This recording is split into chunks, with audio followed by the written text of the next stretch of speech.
And welcome in to the fifth chapter Detroit sports discussion here on this Tuesday. I'm Dennis Fithian, joined by Brian Jelinek, who's in for the first time officially. The interim tag, the intern tag has been pulled. So is the interim. Uh-oh, sorry about that. That's all right, man. Got some first day jitters. I had my YouTube going on the iPad and forgot to mute it. So yeah, I'm here. I'm excited. This is a great opportunity. I'm ready to roll, Dennis. Well, let's do it. We got 5 chapters, and Brian Chapman, if you're just joining us, he did the other 126 odd shows or whatever it was. He retired from the show. Last week was his final show, and Jelinek, it was a perfect transition because he's been here, I don't know, for a couple of months at least. How long has it been? I think I've been here for a solid 30 shows, probably somewhere around there, a few months. Yeah, I've been around. I've been around a bit. To be honest, before we went to this new screen and everything, Chapman ran everything and put up all the different videos and the different pages and everything else. We will get all of that. Where our goal and our aim is by this next Tuesday to have everything that we used to have in WAR. So that would be like this particular page and what we're going to talk about. And you can see there's little Brian. He'll be on the big screen coming up, and that's what we are going to be talking about. And I don't know if you can read those or not, but it's going to be the first day of pads for the Lions. We're going to have some over and unders with a special guest coming your way. Also, we will get into the Pistons. They picked up some free agents yesterday, and it's still continuing into today.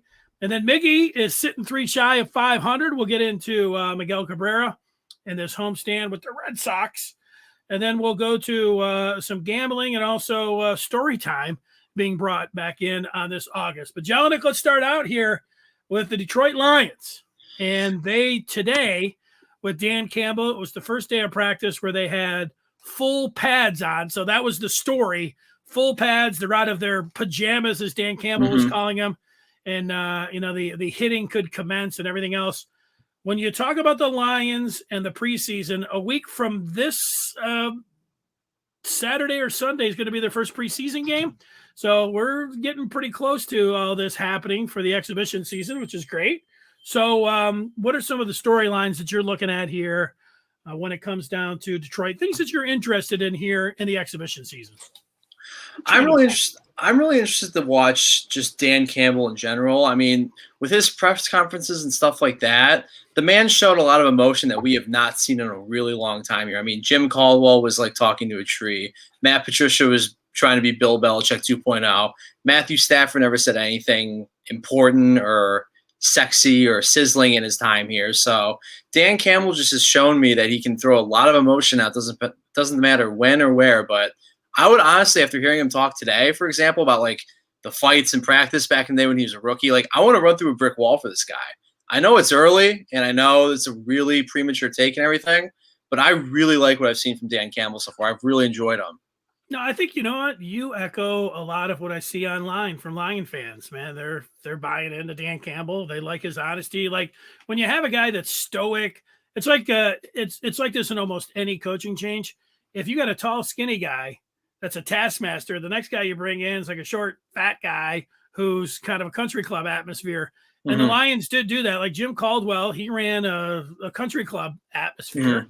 And then it went to Patricia, and he couldn't have been any more like buttoned up and didn't want to say anything to anybody. Now you got Campbell, who's more like outgoing, more of a player's coach here. So you kind of flip back and forth. But when any new coach comes in, you got the new beginning and a new regime and everything. When you think about having Brad Holmes in there as well. So if you're a Lions fan, a new beginning. Sure. I think you should, latch on to what the coach has to say. And this thing about, Patricia and Bob Quinn the last time, those guys got into trouble pretty quick where you're already like, whoa, Bob Quinn, one of his first press conference he ever had, he said, I'm going to have a zero tolerance on domestic violence and gun issues.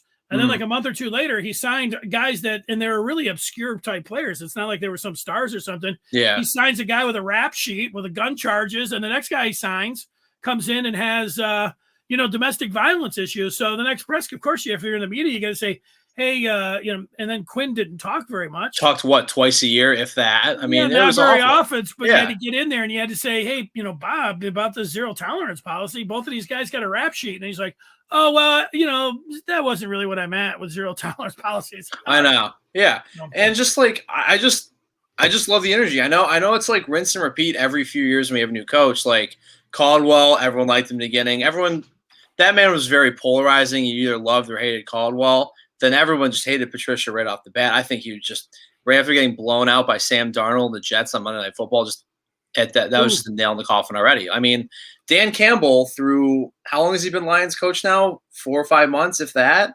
I think he's changed it. I know I'm drinking the Kool-Aid. I know it's early, but I really like what I'm seeing so far. I don't have high expectations, but I really enjoy it. I hope it's going to just at least be fun football to watch. Well, it's going to be interesting to me to see if the enthusiasm like you're showing, which is good, and like many other Lion fans are showing, is it going to last? Like Troy Weaver, the Pistons, even though they were the second worst team in the league this year, and of course it worked out, so everybody was like praising them, but people liked the direction, they understood where it was going. Will people still feel good about Dan Campbell and Brad Holmes if they say, they start 0-5? I hope they, win their first game. I'm not hoping that they go 0-5 or, they only win 4 games. Will people still, have that kind of enthusiasm? I wonder, for me, the biggest thing that I'm interested in is I want to see some video of their first round draft pick, Penei Sewell, going against, now that they have pads. I was hoping to see it today. I haven't yet.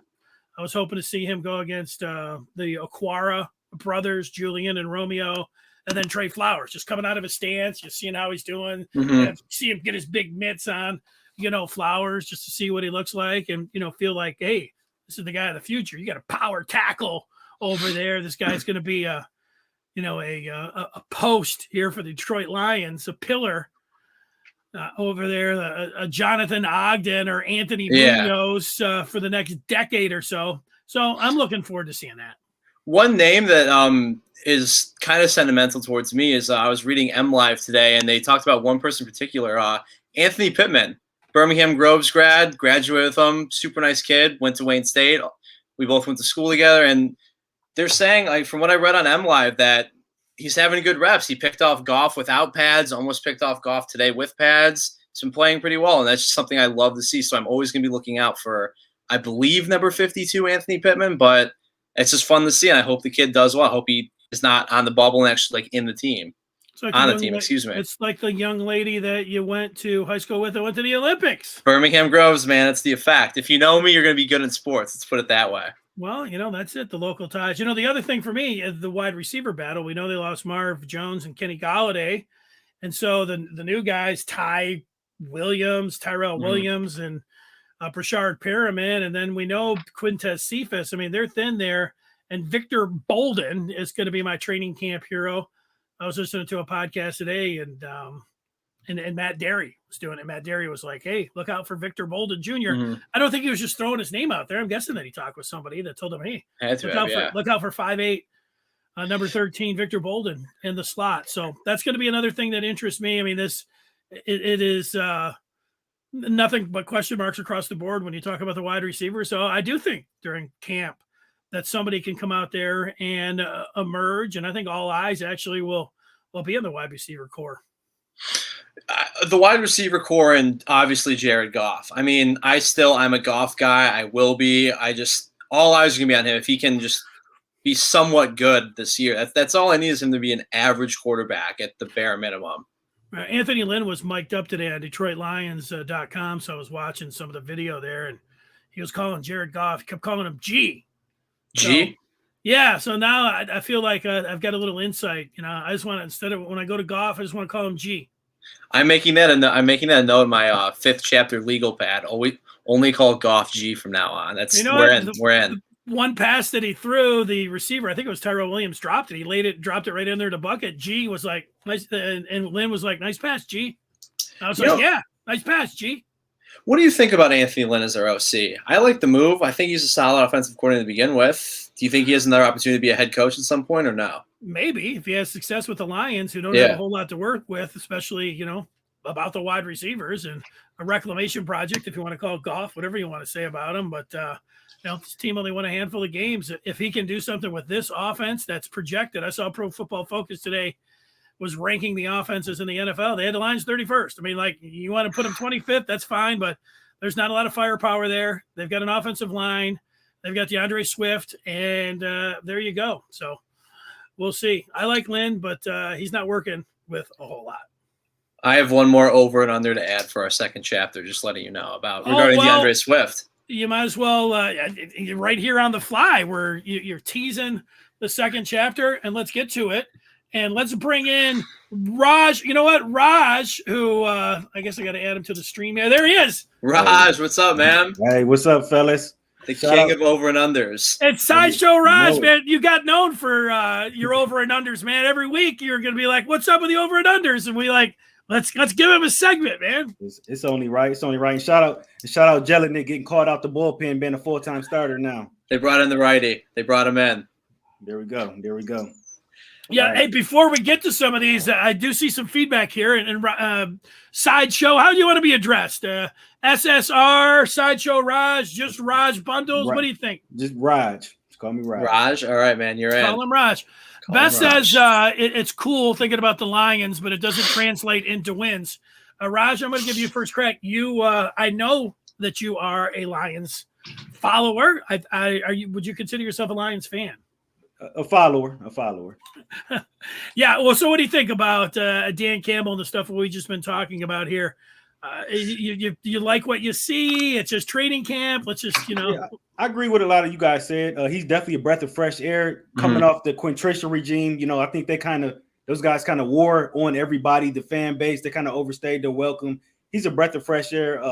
Like Jelinek was saying, you're not expecting much, from them this season, but I do expect them to. He's going to take them in the right direction. He's going to get the ball rolling and get them there. Here we go from Paul W. Just checking in, saying what's up. That was from Beth. Reed giving a shout out to his ex-street team member, and he was saying, "What's up, Sideshow?" So he gave a shout out to both of you guys. He's asking us what we think of those second round Piston picks. I'll tell you, we'll bounce that to the third chapter. Hey, wait. Get through that question. Jelinek breaking news. Miggy just hit number 498.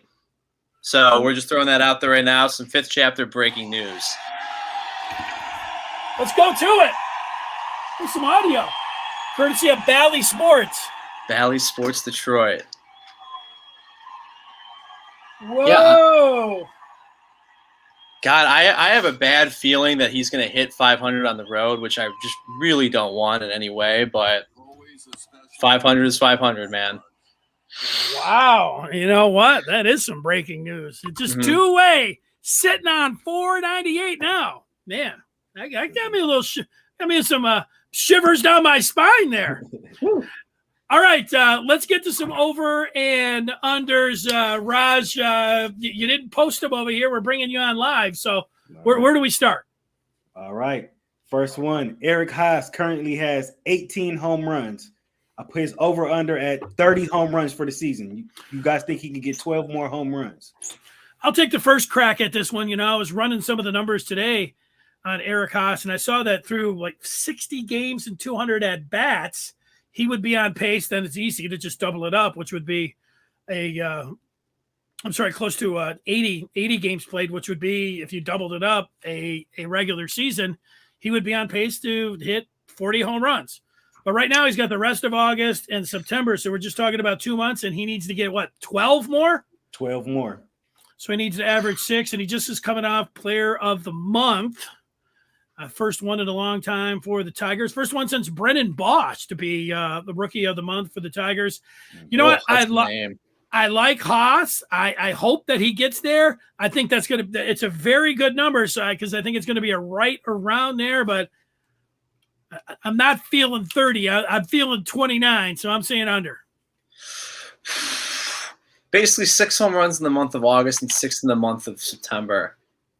I think he can do it. I really do. I really do think Eric Haas will cool off, but I think he can get 12 more bombs in the span of 2 months and some change. I think he can do it.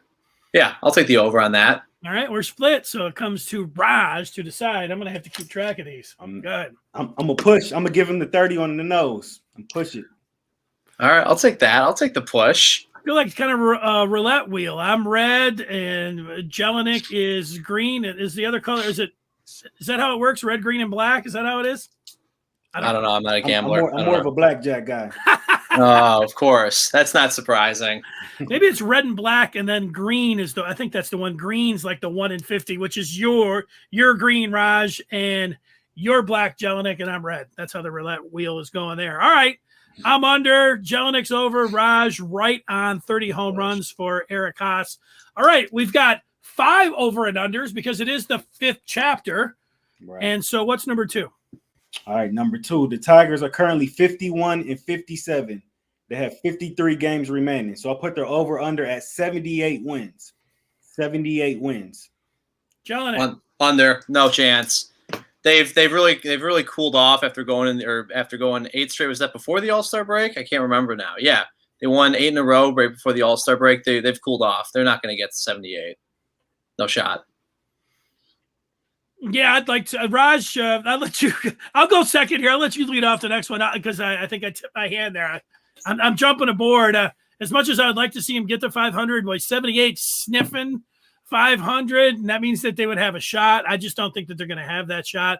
They're limiting the innings of Mize, of Turnbull, of Manning.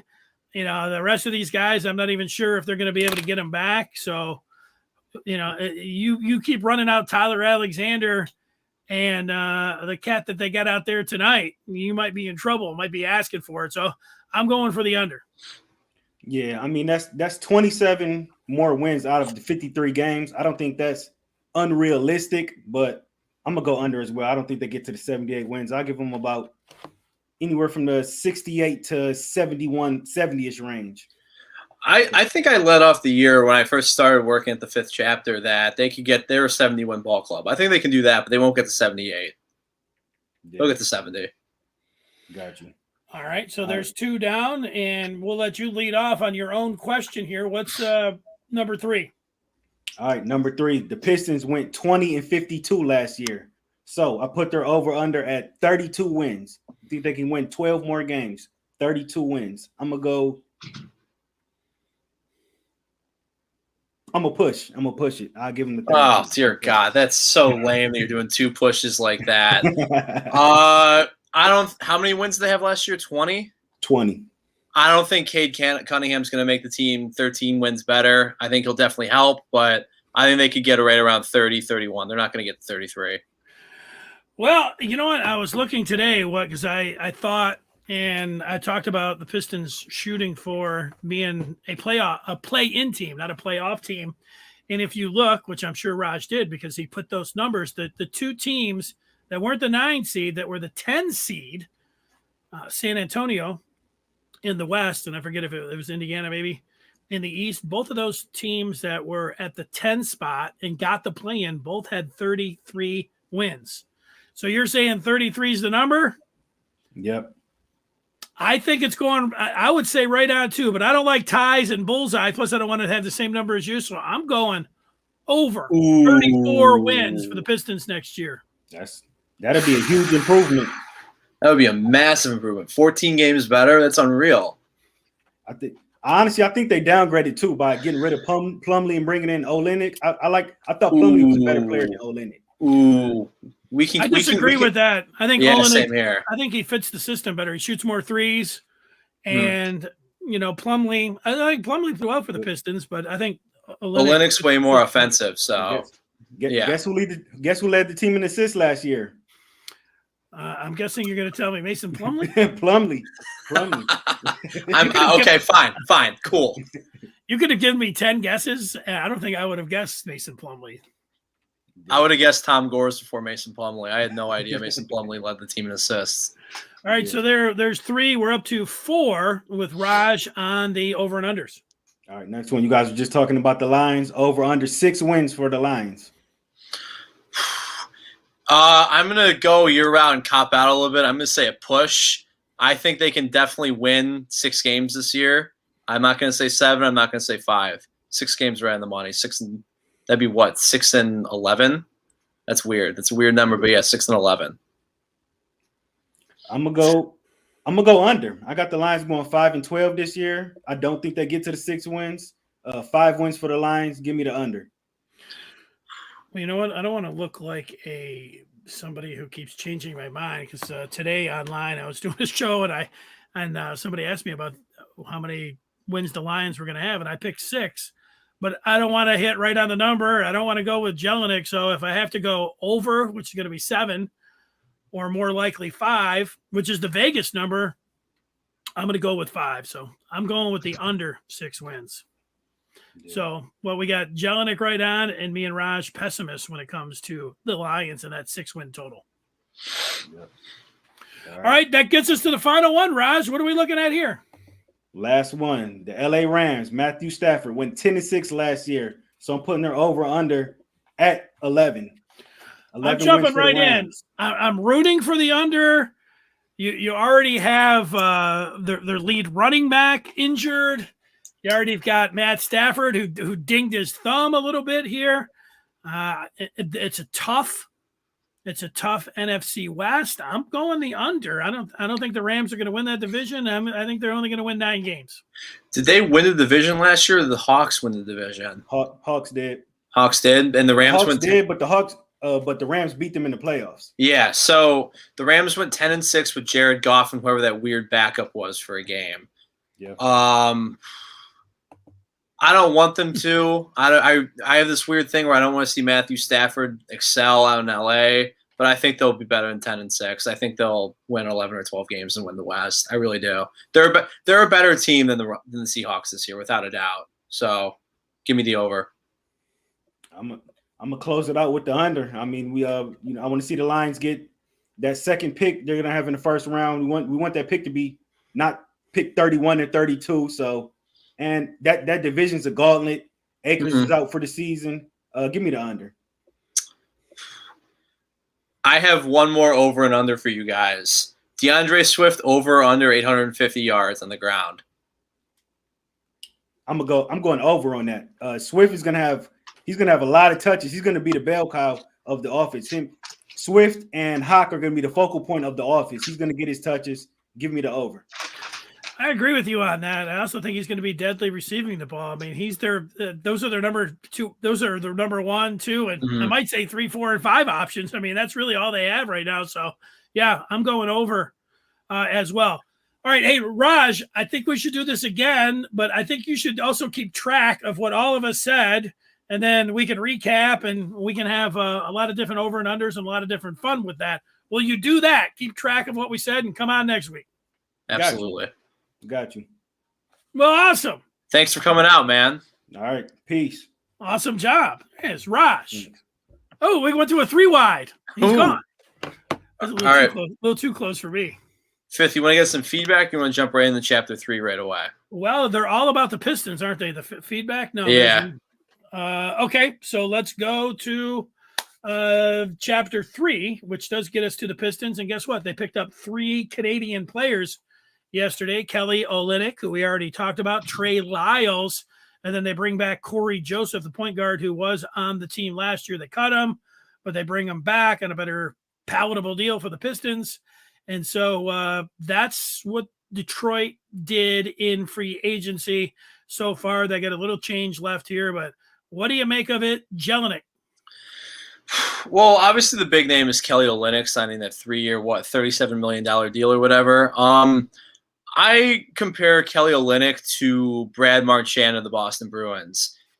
I think he's a scumbag, kind of dirty player, dude you hate to play against, stuff like that. But, I mean, he's an upgrade over Mason Plumlee. I'm sorry, Raj. Kelly Olynyk can stretch the floor. He can shoot. Kelly Olynyk's a good player. I hate to admit it, but I think that's a solid pickup for the Pistons. Corey Joseph, good player. Can't really hate him. Can't dislike him. Good player. So I think overall the free agent acquisitions were pretty solid. I like them. Yeah, I think what we're talking about here are guys that aren't going to factor too much into the success. I mean, it's nice to have role players, and Olynyk, that's a pretty nice chunk of change that you're giving him. But yeah, a lot. if you do compare him to Mason Plumlee, who they traded, he had a good year for the Pistons, but I like what Olynyk does better, being able to step out and shoot the three. If he's anything like, he played for the worst team in the league last year in the Rockets, but because of that, they were able to feature him, and he took it and ran with it. And I think that he can fit in here. I think that's a nice signing. Lyles, I wonder if it kind of puts the pressure on Sekou Doumbouya because they play the same position. Maybe this will light a fire under Sekou a little bit. And when it comes to Corey Joseph, look, guy won a title a couple years ago with the Spurs. And if he can, it seems like he's got a good relationship with Killian Hayes. And there you go. Mentor him. He's the 12th guy off the bench. So that's not really a big deal. It really does just come down to Olynyk. And I think that will be an upgrade. Let's go right to the feedback on the Pistons. Here's somebody excited about Cade.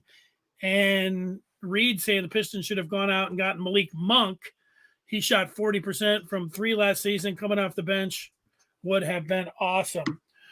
Well, look, Olynyk 6'11", Malik Monk out of he is from Northeast Arkansas, where my dad lived. So I've always been tied to Malik Monk that way. Even when he went to Kentucky, his name was always in the paper down there in Northeast Arkansas because he was a local kid.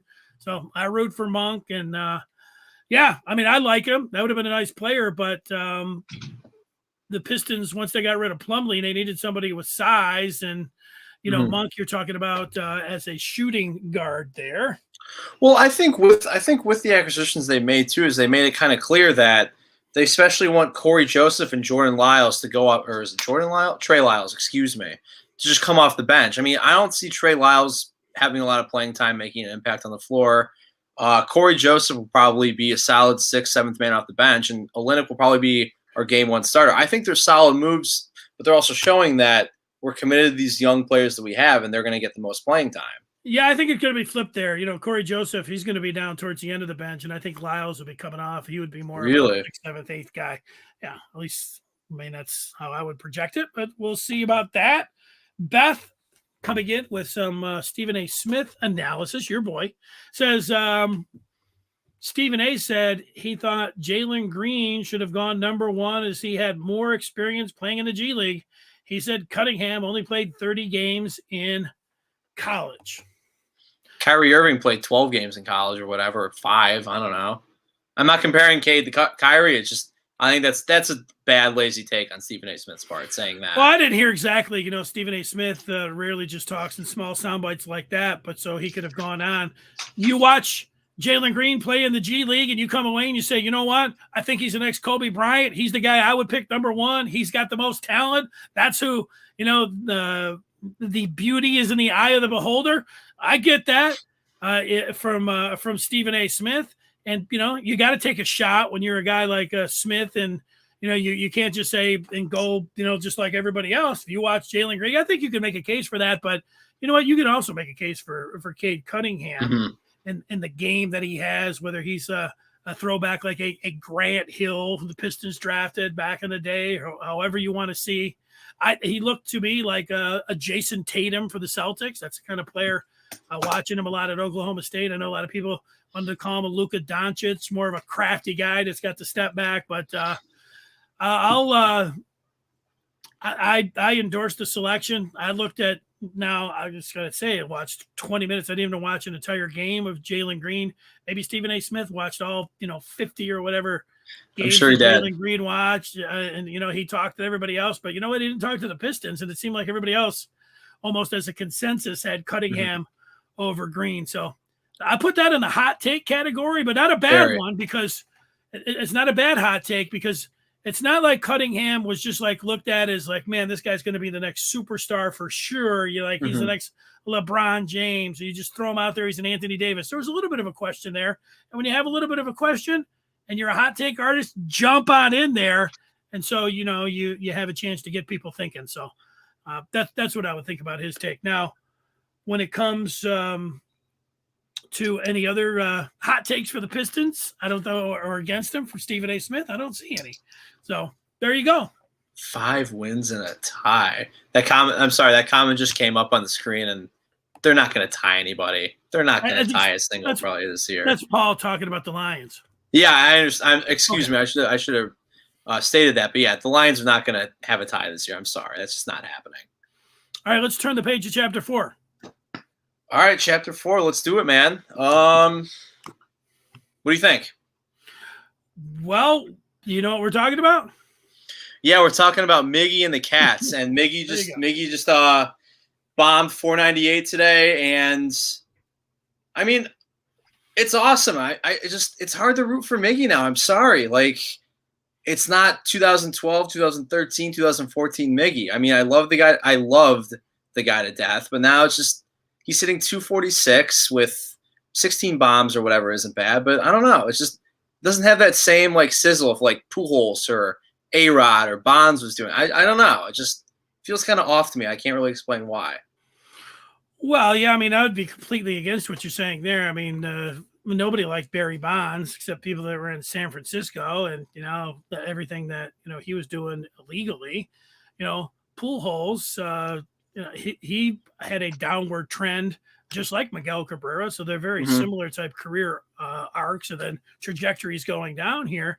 And I think for Miguel Cabrera, if the Tigers were competitive, or if you thought, hey, if they cut him and $90 million or something, like this could be a better team, that was never the case. They're playing out this season. You know, they took a couple different runs where people thought maybe they could get to 500. No, it would have been nice. There was just a year or two ago that people said, hey, maybe he could be like a David Ortiz, somebody that got strong, or Nelson Cruz, you know, and guys that got close to 40 years old and were still hitting 40, 50 home runs and, Hall of Famers, not Cruz, but certainly Big Papi. But it doesn't look like that's going to be the case.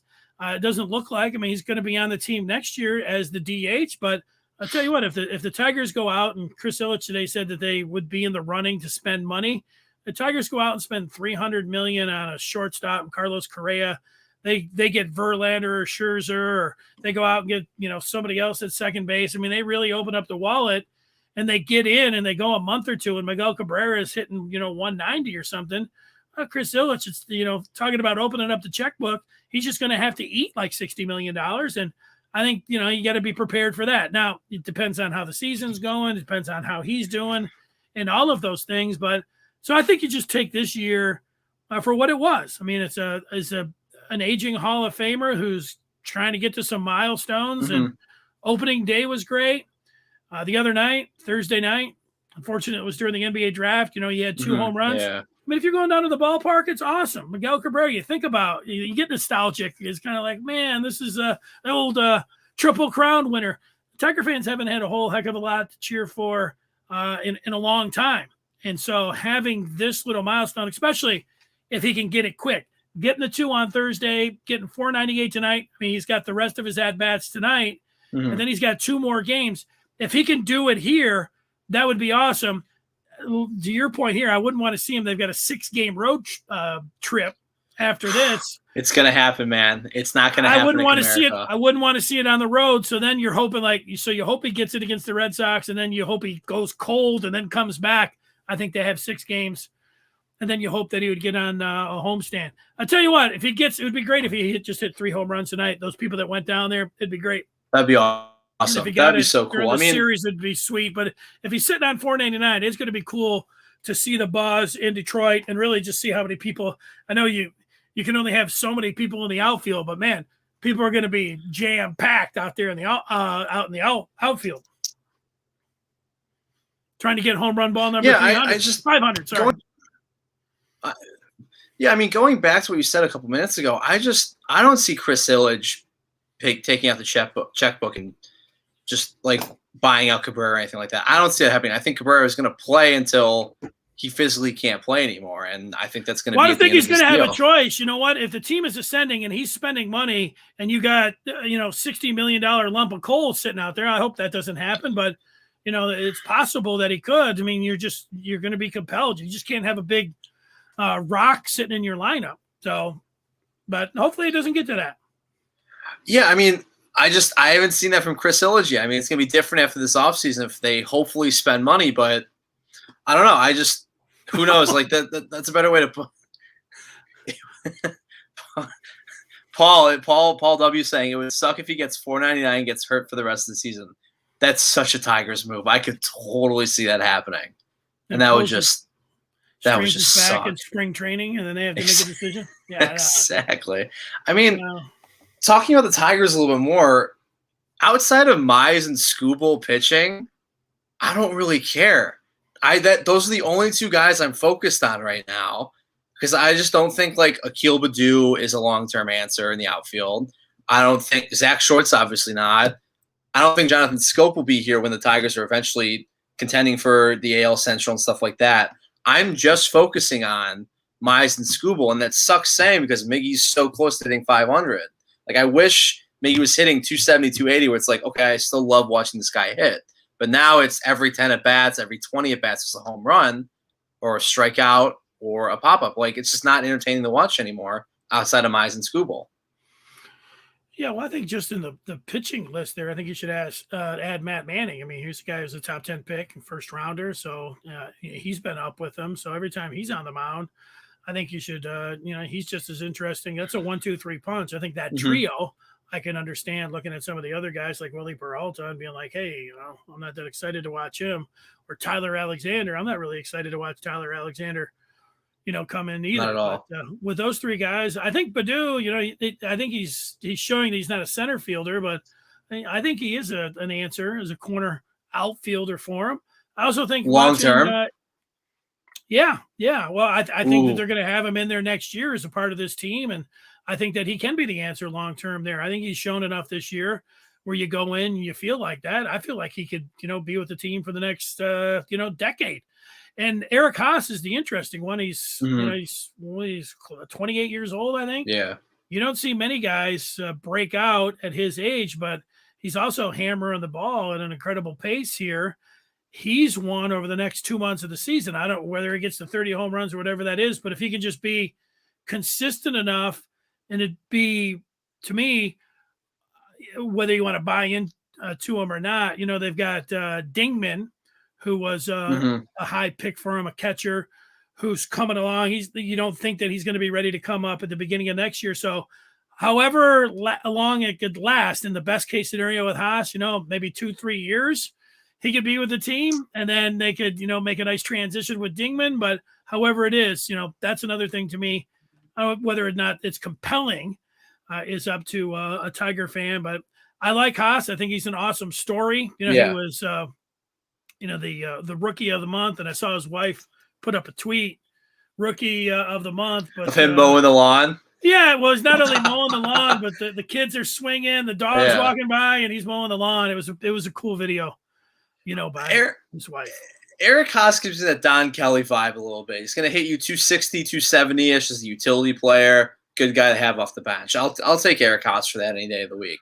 Well, and catcher's a pretty important position. Yeah, so, exactly. They got Grayson Greiner, and he's got to go. Well, I'm Jake Rogers. So you're just looking to find somebody. I mean, that's it right now. You can't go out. So you got to have, one or two of those guys until the guy that we're talking about in the minors, Dingman, is ready to go. So, there it is. All right. You're ready to turn the page.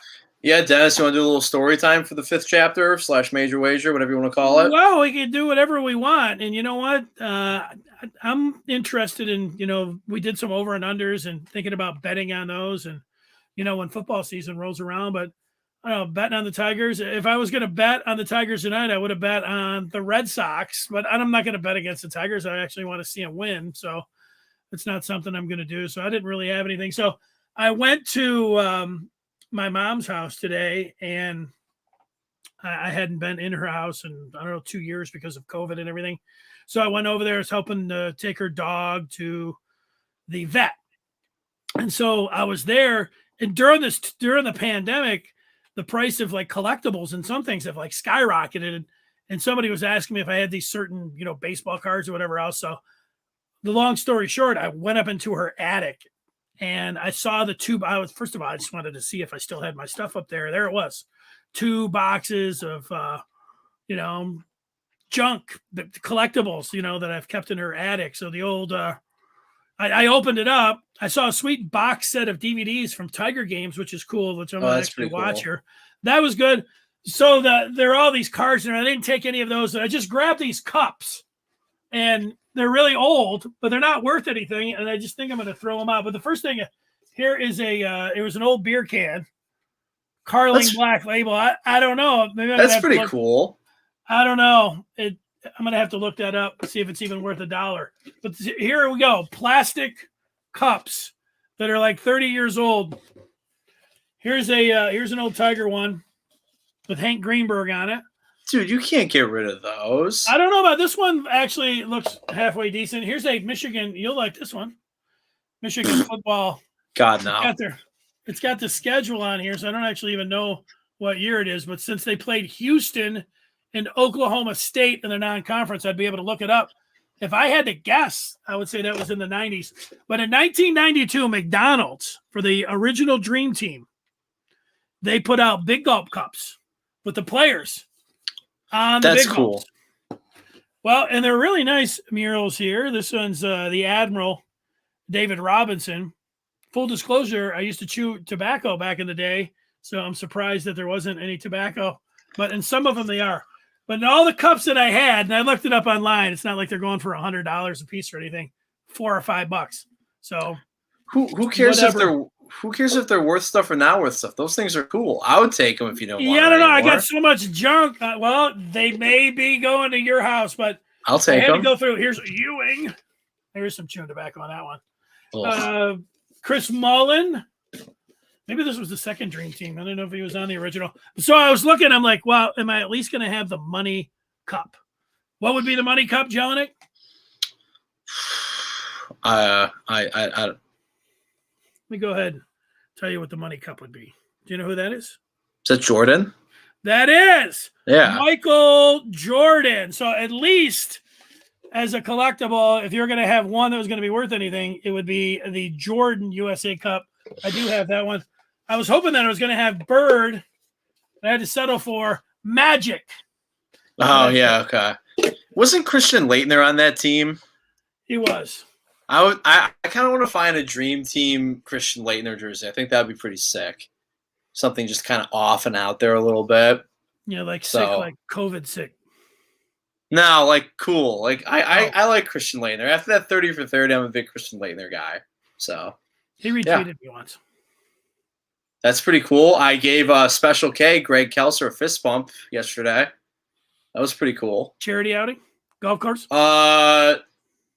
Not a charity outing, but he was there, and I had to give him this little receipt, and he's like, "Oh, thanks, man," threw me a bump. So I fist bumped Greg Kelser's fist, which is pretty tight.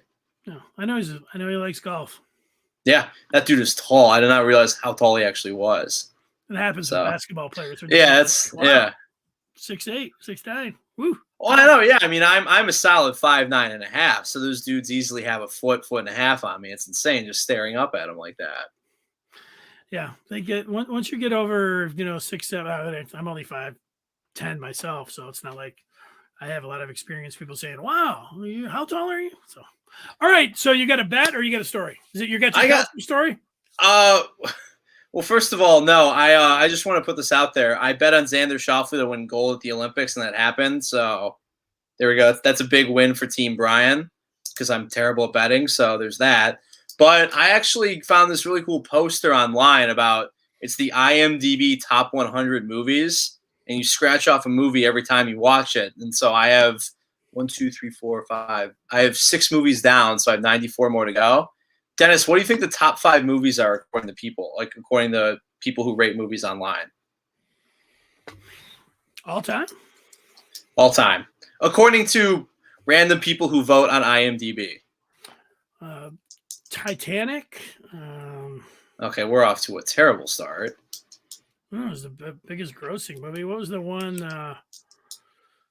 where they live under a tree and the guy doesn't?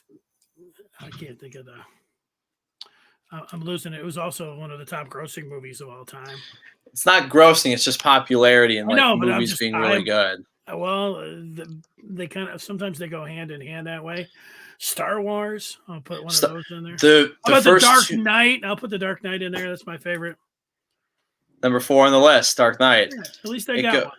It goes Shawshank, Godfather 1, 2, The Dark Knight, and then 12 Angry Men. So I have a long way to go. I'm saving the top 10 for last, but I have 94 more movies to go, and it's a good time. I was the Godfathers, but I didn't think that they would be in there. Have you ever watched those?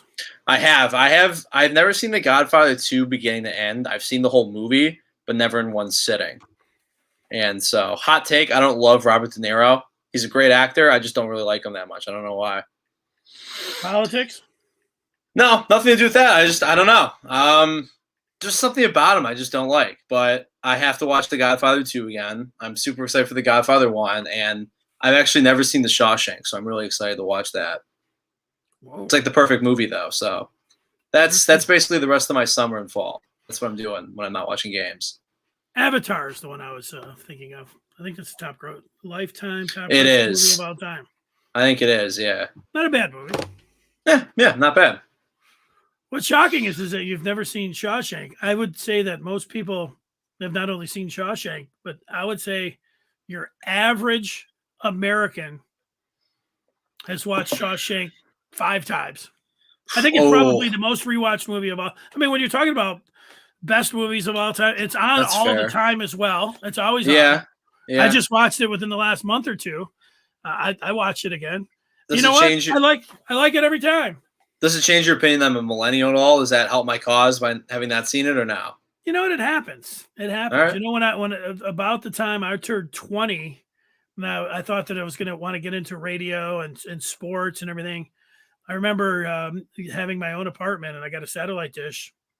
And I was like, I'm buying, all the basketball games, all the hockey games, all the college football. And actually, I got everything with the movies. And what I found is that I started watching movies and everything. So I was like, I just got to cut all the movies out. So I just was watching sports. So I thought that's what people were going to want to talk about. I was wrong on that. The other part is that once you stay away from movies for a year or two, well, then it's just like, who cares? I went about 10 years without watching any movies that were from like in the 90s. You can come up really popular movies. Like, did you ever watch that? Like, what's the one? Show Me the Money. What's that one from? Jerry Maguire. Jerry Maguire. I never seen that movie. People know, I hear people say things all the time. I never seen that one. So sometimes it just happens in the era that you're in. You miss those shows. Sometimes they're just lame. And even though you're in sports, what's the one with Costner of Draft Day? Is that what it's called?